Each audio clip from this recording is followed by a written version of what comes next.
well. Thanks so much, Tris. That's been a terrific introduction to the day. Next, please allow me to introduce Brittany Polat. Brittany writes about Stoic moral psychology and philosophy at her website, Living in Agreement. She is on the steering committee as a member of Modern Stoicism and also serves on the board of the Stoic Fellowship.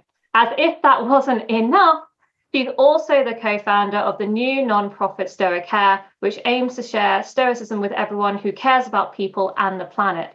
She is also the author of Tranquility Parenting, a guide to staying calm, mindful, and engaged, and journal like a Stoic. Over to you, Brittany. Thank you, Sukhraj, and thank you to Chris as well for that inspiring introduction to Stoic courage. So I just have a few quick thoughts to share with you today about role models. We all know role models are important, and I'd just like to share a quote with you from Seneca about why we need to choose a role model. In his Letters on Ethics, Seneca says, "Choose anyone whom you admire for her actions, her words, since the face reveals the mind within.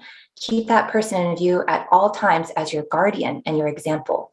I repeat, we need a person who can set the standard for our conduct. You will never straighten what is crooked unless you have a ruler." And I just love this quote because the idea that we can't straighten what's crooked without a ruler really speaks to us, I think, when we're looking around at our lives. What decision should I make? Should I keep my temper or should I get upset? Right? Having someone in your mind who you've seen perform in a certain way can really be inspiring at those crucial times when you need it the most. So just a few quick thoughts today on how to choose a Stoic role model. We know that character is paramount for Stoics. Our character is our happiness, right? So when you're looking around either at news stories for a role model, at people in your life who might be a source of inspiration and a role model for you, think about primarily their character. How does this person treat other people? Are they kind when they interact to others, especially when they are not expecting to receive a benefit from someone? Anyone can be nice to their supporters or their admirers, right? Or their friends. But how does this person treat everyone around them, from the waiter who served them dinner last night to the company president? This is a really important indicator of their true character. Now, it can be difficult, of course, if you are relying on a news article, for example, or a biography or a book, you have someone that you don't know personally, it can be difficult to tell to what extent their character matches their external appearance, right? Or their public persona.